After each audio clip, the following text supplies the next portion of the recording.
Guys, what's going on? I hope you guys are well. Guys, smash the like button on this video. I put up a Gilberto Ramirez and Bivol video previous just a couple hours ago, so go and watch that as well. Smash the like button on that and smash the like button on this. As you know, it helps the algorithm. I will also be doing a live most likely tomorrow, so I just thought I'd let you know that as well. I'm going to be doing a live for you guys most likely tomorrow around 7-8 o'clock UK time, so stay tuned for that as well. But guys, I want to get into this news. Gennady Golovkin has said he thinks that Canelo Alvarez's change in behavior towards him ahead of their trilogy fight is a result of a failed drugs test in 2018.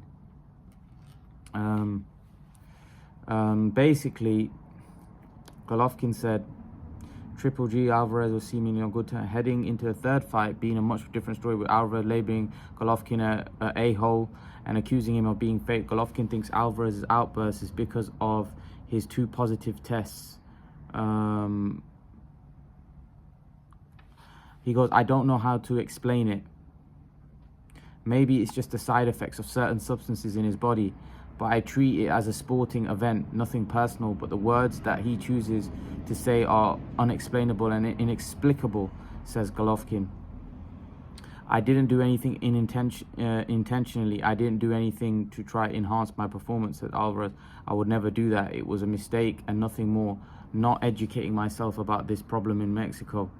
Then Golovkin says, at some point I stopped hoping that this fight was going to happen because there were certain obligations, contractual obligations that were broken. There were some legal issues that came about, and then the pandemic began. I have 3 belts at 160, so the victory or the loss this upcoming fight's not going to affect my decision about when to retire. It's being honest with myself, listening to my body and to my mind. Okay, there you go. Golovkin has given his side of the story. Well, he basically says he feels that Canelo Alvarez's anger towards him is to do with certain substances. What he's trying to say there is the side effects from the substances is the reason why Canelo is raging like this. You call it roid rage. Canelo obviously said that I never took anything. There was a problem in Mexico and I was naive to it. Golovkin is obviously, I think Golovkin is playing mind games with Canelo. I was trying to think he's trying to get under his skin. I think Golovkin knows that Canelo Alvarez obviously, basically Canelo thinks that Golovkin doesn't say things to his face when they're face to face or when they're doing a press conference, but behind the cameras, like when he's away. So obviously when he's done this interview, he kind of said snidey little things and that pees Canelo off. And I think Golovkin is doing that intentionally, trying to get into Canelo's head. Probably, I think he's already won that battle because Canelo wants to come out aggressive and knock him out. And I think that's what probably Golovkin wants. Golovkin wants Canelo out of his element. And that's probably going to work. That in Golovkin's bed, that's probably going to work in his favor. I think Canelo just needs to stay calm. I think he will. I think he's very experienced. I don't understand this. You know, I felt like there's been guys that have said things to Canelo in the past, but it feels like with Golovkin, I think it's the reason why it's more on the line, because I think he realizes, I think there's a lot of pressure because there's a lot of pundits, a lot of media that think Canelo lost twice against Golovkin. So Canelo feels a bit of pressure. So this could be as a result of pressure because he feels the pinch, he feels the strain that he needs to beat Golovkin this time and needs to beat him soundly. So he's trying to be bullish and letting him know that I'm going to come for you.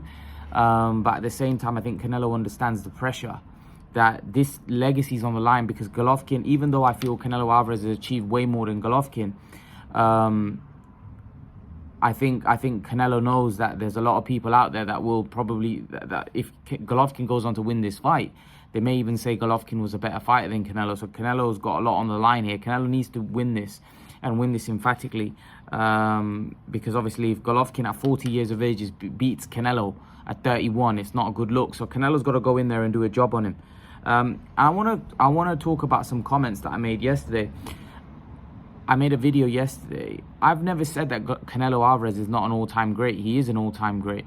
Some of you guys are really big fans of Canelo Alvarez and you kind of don't really understand. Like I saw Marco's comments, Marco Ramirez, he commented, he started attacking me, say, unfollow Imran, he's this, that and the other. Firstly, you've got to understand what I was trying to say. when I say Canelo Alvarez is top 30 and stuff like that, do you know how many great fighters? Some of you are saying, well, Canelo's 5'7", who's at that height gone up that much? You don't. I don't think some of you really know the history of boxing. There's been guys that have been lightweights that have fought a heavyweight. You know, there's like, do you know in the last 100 years how many great fighters there's been? I don't think some of you. I think some of you are not, like, forget about all time. Mexico, there's Julio Cesar Chavez that most Mexicans. I know that most Mexicans feel is the greatest fighter of all time, not Canelo. Most Mexicans in Mexico feel Julio Cesar Chavez is the greatest Mexican fighter, not Canelo. There's also Salvador Sanchez, who a lot of fight fans felt like he didn't achieve what he should have, but they feel like he's had greater skills than Canelo. There's many fighters out there, even Mexican fighters like your Barreras, like your Marquezes. Yeah, do I think Canelo is better than them? Yes, I think Canelo might be a bit more versatile, a lot more skilled, a very good counterpuncher. He has very good skills. But let's not take away the fact that there's a lot of Mexican fighters that have achieved a lot in the sport. And that's just Mexican. What about American? What about all the other, Filipinos? There's been many great fighters from different countries around the world. And I think some of you maybe need to go back and look at your history. If you think Canelo's the only one, that's done what he's done, he's a 4-division world champion. Oscar De La Hoya is a 5-division world champion. He doesn't even get a look in. Nobody even talks about Oscar De La Hoya. Do you know Oscar De La Hoya fought Bernard Hopkins in his prime? Look how small he was compared to Bernard Hopkins, and look what Hopkins went on to achieve. The point I'm trying to make is I think some of you guys, some of the guys of the past have an unbelievable resume. They weren't fighting Callum Smith, or they weren't fighting guys like that. They were fighting, Oscar De La Hoya was fighting Bernard Hopkins. He was fighting Shane Mosley in his prime. I think some of you guys you need to go back and brush up on your history. Oscar De La Hoya was a 5-division world champion. Mayweather, unbelievable fighter. So many weight divisions. Manny Pacquiao, 8 divisions. There's been many fighters that have gone above and beyond. And I'm just taking fighters of the modern era. What about fighters of yesterday, 50, 60 years ago? So when you're talking about greatest of all time, do you not know how many fighters that consists of? So even if someone puts, there'll be many lists by people that have been watching boxing for a very long time that wouldn't even have Canelo in the top 30. And that's the fact. That's because if you think that Canelo automatically deserves something in the top 10, there's many people that don't put Floyd in the top 15. They don't put Pacquiao in the top 15. That's how much depth there's in boxing. That's how many great fighters there have been of the past. I'm just naming few. Ali, Hearns, Leonard, Duran, Sugar Ray Leonard, Pernell Whitaker. These are all modern day. What about the 40s and 30s? And do you see where I'm coming from? How many great fighters there's been? So to be so narrow-minded about Canelo and say Canelo's the greatest of all time, it's an absurd statement, because I don't think some of you realize how many great fighters there's been. And also some of the eras were a lot stronger than this era. For example, Sugar Ray Leonard's era was far stronger than what we're currently in right now. Some eras are just stronger than others. So again, we have to take all of that into consideration. Duran, he went from lightweight and fought an all-time great Sugar Ray Leonard, who most people would rank way ahead of Canelo. So the point I'm trying to say, and he beat Sugar Ray Leonard, Duran did. So the point I'm trying to make is, you have to, you can't really compare and contrast times. It's difficult, but if you were going to, you'd have to say this era compared to the 70s and 80s is pretty weak. So, look at Marvin Hagler, for example. Hagler was it doesn't matter. See, and here's another thing. Just because you're a 4 or 5 division world champion, that doesn't necessarily make you greater than somebody that stayed in one division and dominated for so many years. Marvin Hagler was a monster. He was a great fighter. What is that? Some people have him in the top 10 of all time. Just one weight class. Muhammad Ali's in most people's top 10. One weight. It doesn't mean that just because you're in one weight class that you're not great. You have to be 6, 7, 8 division world champion to be great. That doesn't make any sense. Just because you've gone to many weight classes, that doesn't make you automatically better than somebody that might be great in one weight class. Roy Jones. Many people don't even put Roy Jones in the top 10.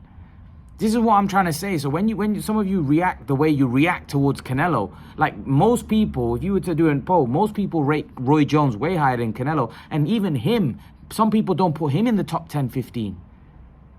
So what I'm trying to say, that in the history of boxing, there's been a lot of great fighters. Some of you to react the way you reacted, I find a bit bizarre, because you need to realize there's been many great fighters in the history of boxing. Many great fighters. Just in the last 30 years, let alone the last 80 years. So if you think Canelo's the greatest of all time, like, he certainly isn't at this point, but even if he becomes undisputed at 175, it definitely enhances his claim. But again, it's different era. I'm just telling you, like, for me, Canelo Alvarez will be one of the greats, without question. He's already an all-time great. But there's a difference between an all-time great and one of the greatest ever. What is one of the greatest ever? Sugar Ray Robinson's one of the greatest ever. Canelo Alvarez will never be greater than Sugar Ray Robinson. It doesn't matter what he does. He just won't be given... Forget about me. Forget about you. He just won't be given that kind of prestige that he'll be ranked higher than Sugar Ray Robinson. There were just some fighters of the past that are just viewed in such high regard. It doesn't matter what the modern day fighter does. They'll never get that same credit. And now, whether that's right, it's probably not. But again, Robinson had fought in a completely different era. He had 200 and something fights. So how can we compare? It's a different era. Canelo's not going to get anywhere near the amount of fights that Robinson had. Robinson was fighting sometimes 30 times a year. You know, so the point I'm trying to make is this, is that Canelo Alvarez is a great fighter, one of my favorite fighters. But sometimes you need to realize what I'm trying to say.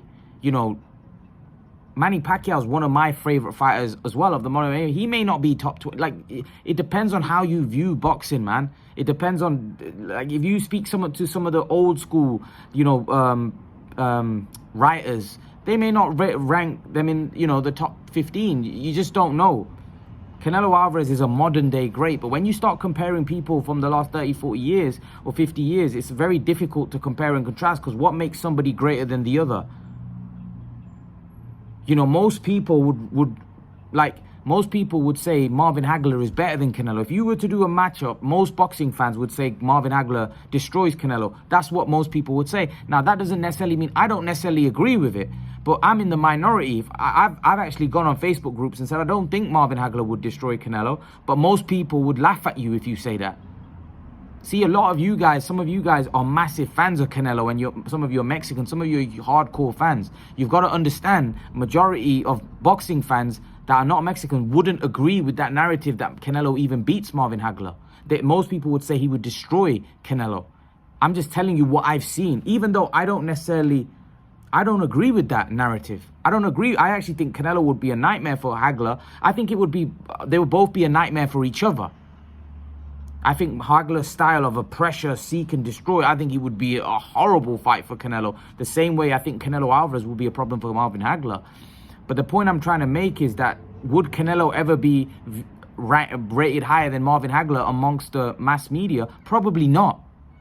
Irrespective of what he does, because Hagler was viewed that highly. And this is what I'm trying to say. Now, if you think that Canelo becoming undisputed at 175 is a debate to be had, you know, but I don't know how to rank great fighters. I don't know how. It's very difficult to do, because what makes that fighter greater than the other?